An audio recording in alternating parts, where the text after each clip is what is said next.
This is still one of my favorite shots. With Nelson Tyler in the helicopter with Davy Jones as the pilot. Nelson invented the vibrationless helicopter mount, which prior to that he just sort of hung out the door of the helicopter and got a real shaky picture. So this was like really revolutionary photography at the time, and Nelson was one of the few guys that could really make the thing work well.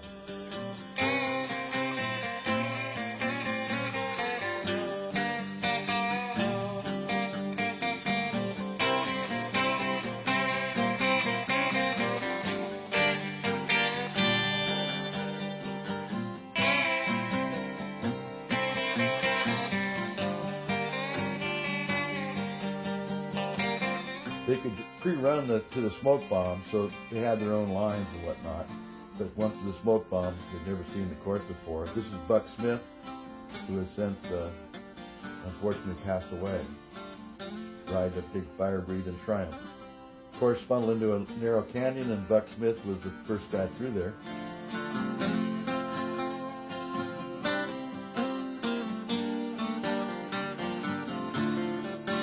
First guy to unload in the canyon was Howard Beach.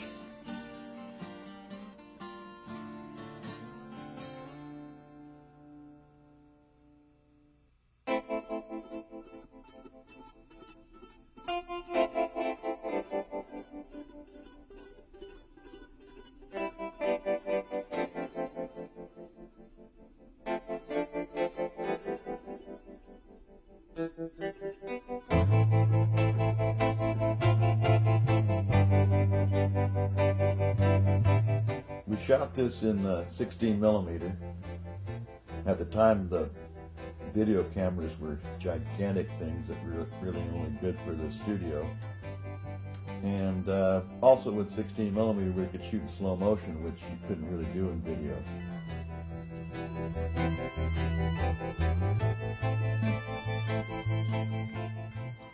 You can see these motorcycles didn't have a whole lot of suspension compared to modern bikes. I think Dick Mann put it perfectly, though, when he said, you know, the old bikes we rode to the limit, but we weren't going that fast. The new bikes, they still ride to the limits, but they're going so much faster that when they unload, they've got a lot further to walk back to get their bike.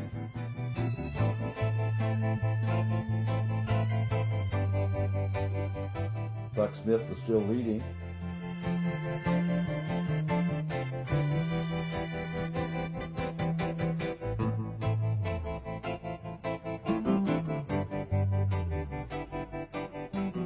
J.N. Roberts coming up through the pack with his football shoulder pads on. Nobody wore any armor in those days.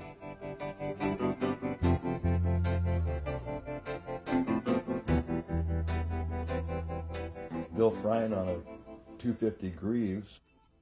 My youngest son Wade did the music for this 2005 version of the Desert Race.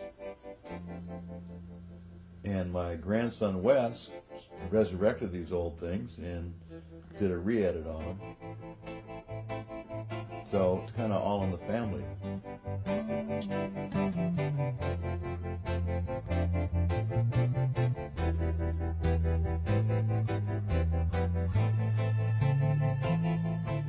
Kicking a big four-stroke that's hot 50 times is just like riding about 100 miles. Especially when it's 100 degrees out.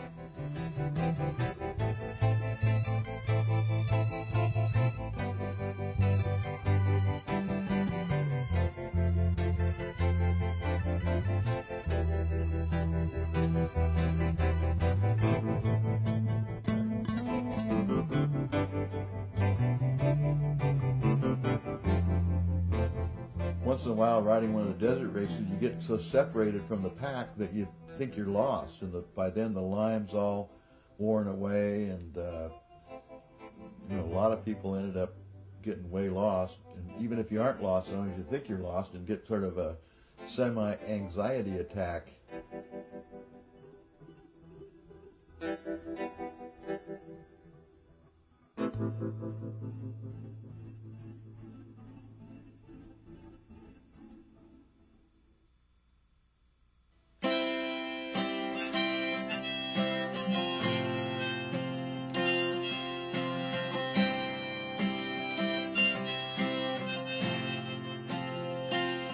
Buck Smith still in the lead. Flagman out warning about a road crossing is dangerous. We talked to Dick Vick about the danger markings. For danger marking, they'll put 3 line marks across a trail. For a road crossing, they put 6 marks across a trail. It's very important to stay on the trail. If you get off the trail, you will not see these danger marks, and it can be very disastrous.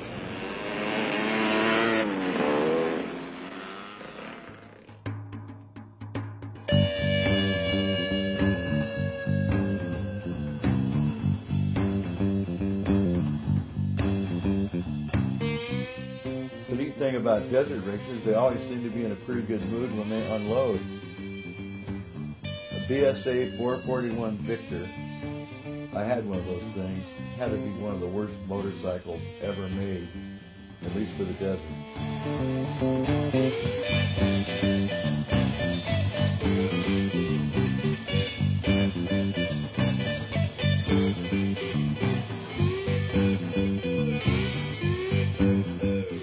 Into the first checkpoint, it's Mike Burke, one of the checkers. Everybody's wondering where he came from. Followed by his buddy, Doyle Fields, another member of the checkers. He was the original leader, Buck Smith.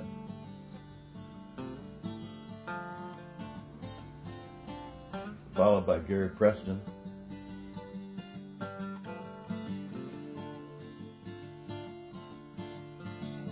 Jan Roberts coming through. All getting their tank cards marked.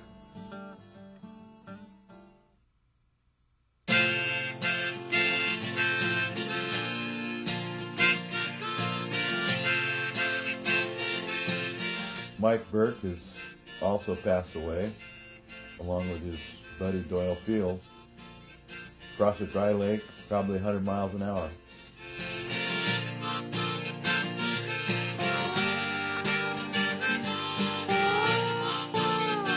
We had like 20 cameras covering this thing. We had them spread out on the first loop, and then a plan to move them so they could also get on the second film on the second loop. So we had effectively about 40 different camera locations. And of course the helicopter was Nelson Tyler and Davy Jones, the pilot, who were just amazing what they could do. Buck Smith and Gary Preston.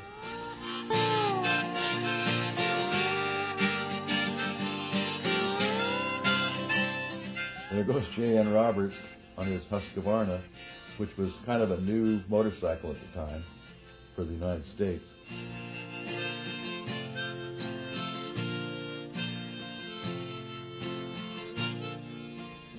Turns out that Mike and Doyle had taken a road and cut the course, so they were eventually disqualified. It seemed like every desert race there'd be some kind of a bottleneck where everyone would get jammed up. That was kind of part of the deal. The amazing thing about some of these bottlenecks were I never saw anybody getting mad at each other. It was always like, you run into somebody or jam it, and they kind of look at you and go, "Are you having fun?"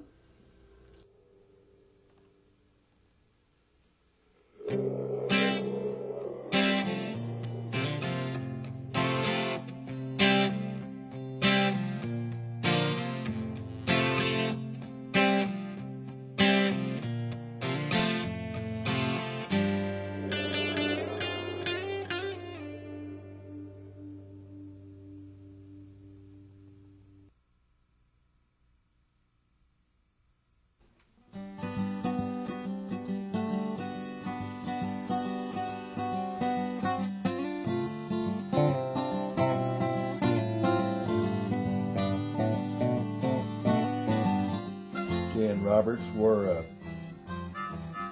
football shoulder pads. Nobody had any kind of armor they wore in those days. He also wore like baseball catcher's knee pads. Buck Smith, flat tires.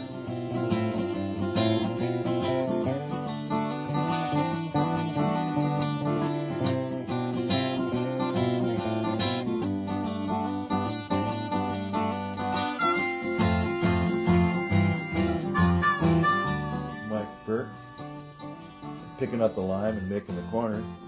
When you're going that fast, it's easy to miss some of the corners and miss some of the markings.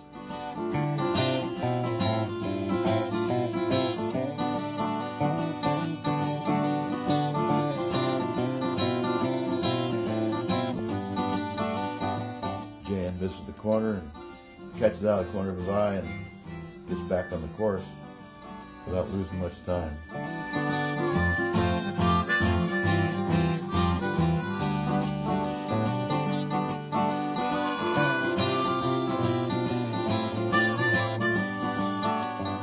The desert racing back then was pretty much virgin desert. It wasn't all whooped out. You could pretty much run a desert race anywhere you wanted to.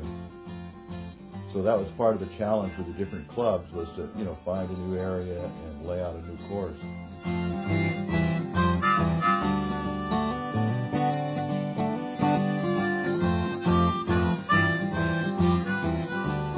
Very much club oriented. There was like the Checkers and the Victors and the Viewfinders and the Shamrocks, and most of them wearing their colors of the club they were in.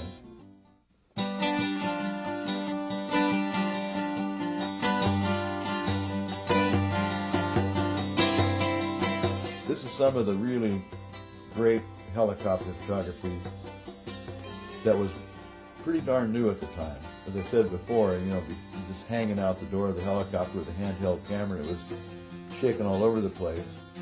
Where Nelson and Davy Jones were just an amazing group of people, or amazing team.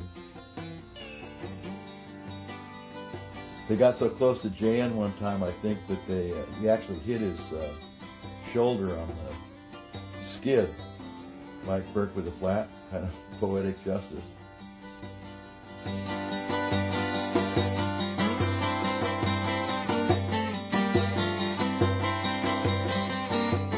Jerry Preston, followed by Whitey Martino.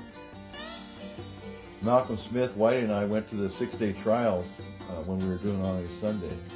And I think Whitey is living in Sonoma County up in Northern California.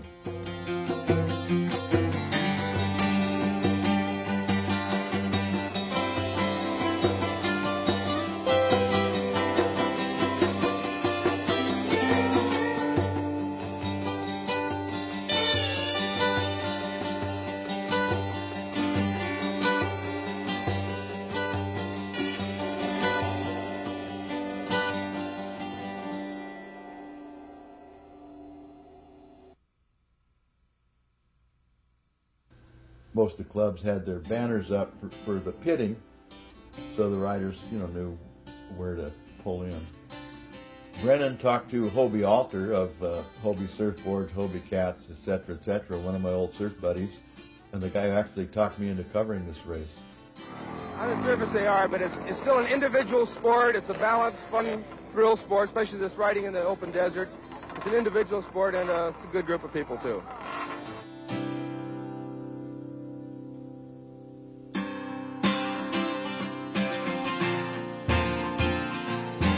Jan Roberts with a big lead going into one of the checkpoints,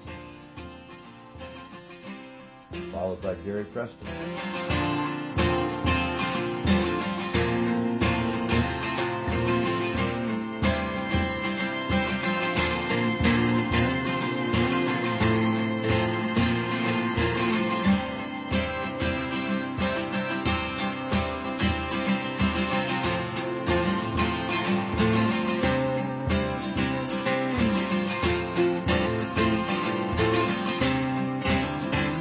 Of the 801 riders that started, only about 400 made it through this checkpoint. Into the pits with Jan Roberts with a pretty good sized lead. Fuel, a drink of water, and whatever else you want to do. Well, try to keep a cool head and make sure you get a good pit, get your tank full. If your goggles are dirty, wipe them off. This means quite a bit, being able to see, of course. And if you're thirsty, get a quick drink of water. I'd consider 15 seconds a good pit stop. I think it took Jan a little longer than 15 seconds.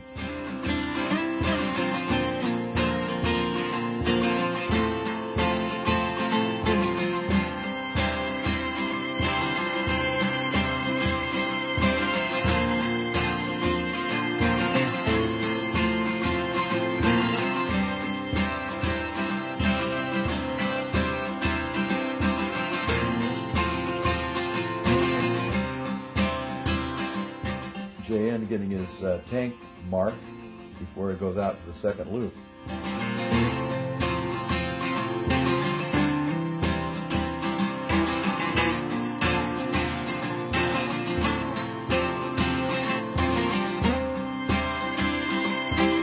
Only in a desert race can you get lost in the pits. JM can't quite pick up the line to know which way the second loop goes. Finally, somebody in the crowd points the way to him.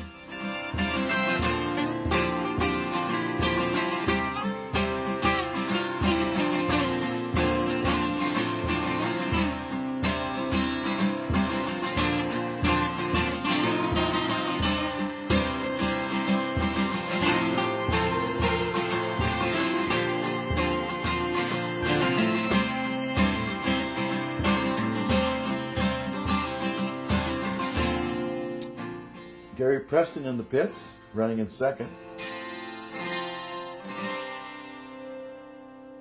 Whitey Martino getting a little wheel adjustment. Brendan McClellan, our man in the pits. Jim, how's it going so far? Okay, everything's fine except for the front rim. Good luck. He hit a rock. Congratulations. It's rough. He says it's rough. He wants a cigarette. The gas is going. Stand by for a fire. We're backing off now. He's canceled a request for a cigarette, and there he goes, number 66. How's it going, Don? Fine, everything's wonderful. This is really a tremendous excitement. Goggles wiped off. Water in the mouth. Gas in the gas tank. The pit stops are averaging about 10 seconds. Other motorcycles are roaring by as they go to their respective pits to be gassed up. How's it going out on the track? Hey, Not much more than one word or two from each of these drivers as they come into the pit stop. The engine's racing, being gassed up, making last-minute adjustments as one half of the loop of the complete course is being made. Check this out, pretty darn close.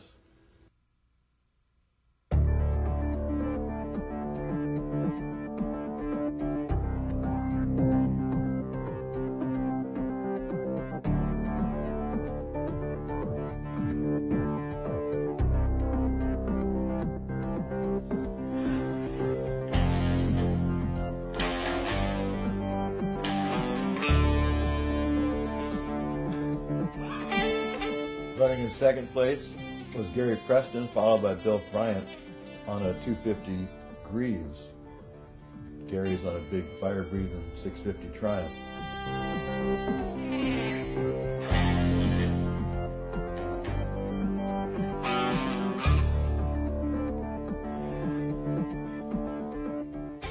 In the tight and twisty stuff, the little 250 Greaves had a big advantage.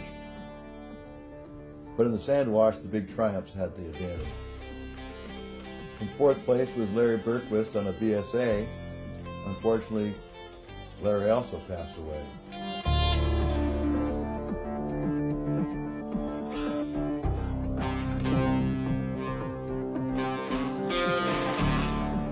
J.N. Roberts in one of the final checkpoints.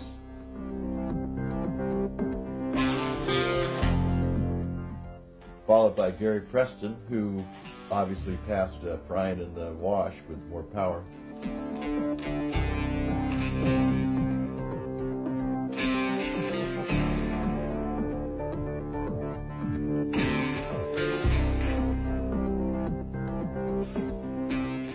And here comes Bill Bryant.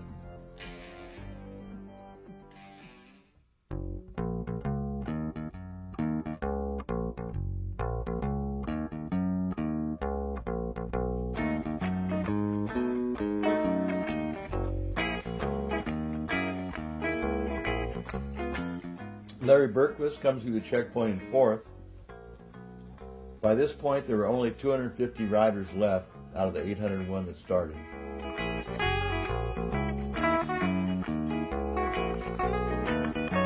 Jan was a carpenter, lived in Sun Valley, California, and was 25 years old at the time.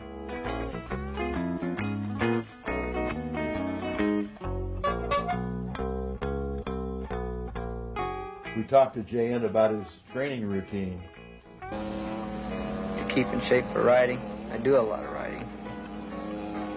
If I can stand on the pegs the whole race, I feel that I have a great advantage over the competition due to the fact that your legs act as a second set of shock absorbers. You can always ride better the first part of the race due to the fact that you aren't tired. When you do get tired, you start getting sloppy and you'll make a lot more mistakes. And if you can't read the terrain fast, you're just not going to go fast. But you have to concentrate at all times. You drop your guard once, you're going to get off. When you get off going fast, you're going to get hurt.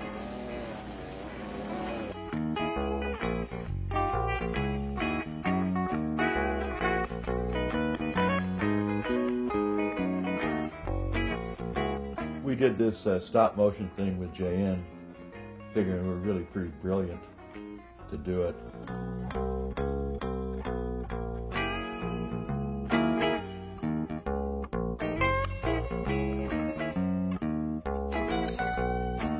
JN, now in his 60s, is still riding motorcycles and riding them very well.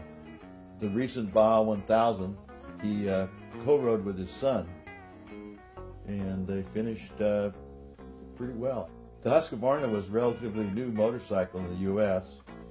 It was imported by a fellow named Edison Dye from San Diego, and Malcolm was one of the first dealers. Of course, we all had to get Huskies because Malcolm was our pal, and he sold them, and they seemed like the secret weapon. But through Edison and the Husqvarna, that was really the start of sort of modern motocross in the United States. We put a helmet camera on Reed Price and sent him out trying to chase JN down. Reed was the guy that had the 90cc Yamaha, and when I got my 200cc Triumph Cub, told me I was going to get killed in that big thing. A couple years later, he was the #1 desert plate holder.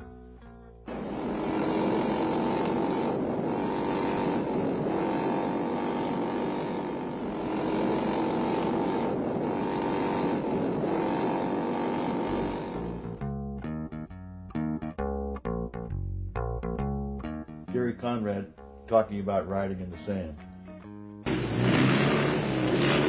Well, the secret to sand is speed. You can't beat speed because you get up on top of the sand and then you're just like riding on pavement once you get on top. And if you don't have the speed, then you're in trouble.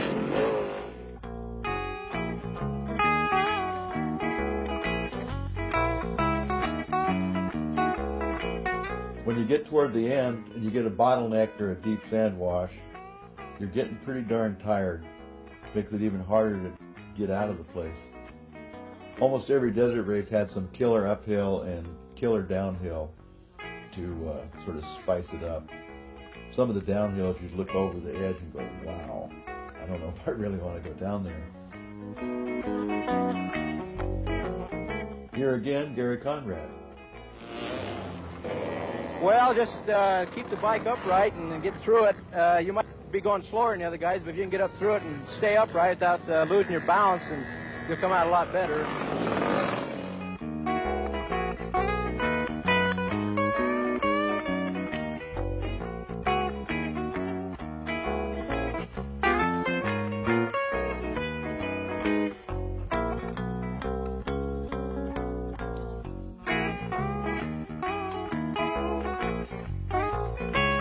Guy's got a two-piece handlebar.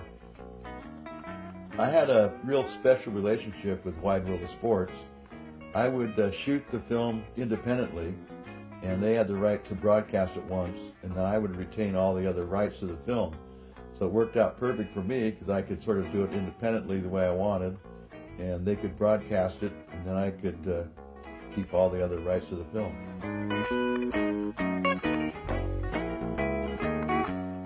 While Jan's got a big lead, these guys battling out back in the pack for who knows what place, but they still need water, they're tired, but they want to get to the finish.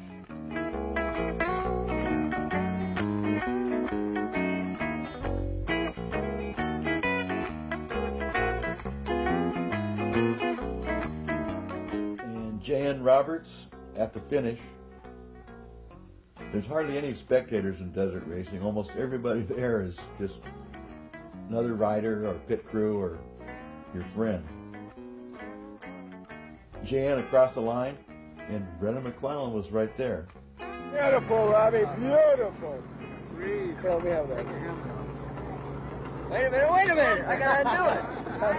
Slide.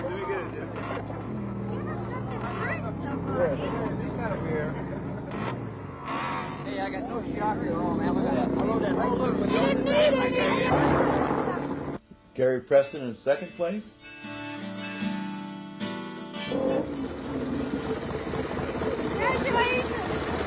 Good race.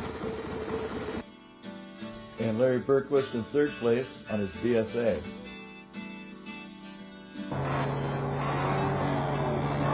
Guys, said this truck wasn't going to be up there. More? And fourth overall and first 250 lightweight was Bill Bryant.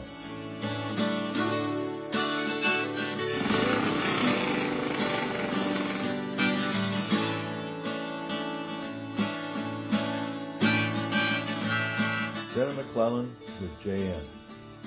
Beautiful race. Jay, how did it go? Riding a 360 Husqvarna.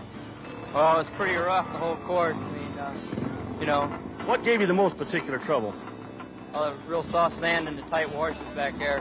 Pretty much low gear. I noticed you've got shoulder pads and shin guards on, and some of the boys I've talked to said they really help. Yeah, well, I broke my collarbone a few thousand times, so I wear them now, you know, to keep from breaking them again if possible. Congratulations. Great win. Nice going.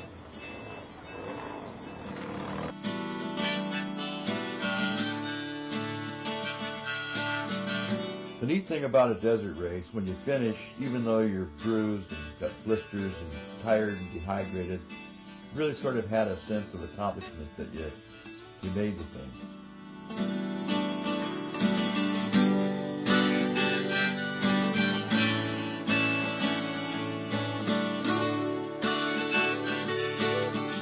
It takes a while to collect all the bikes, if you can find them, because there was about 600 of them out there.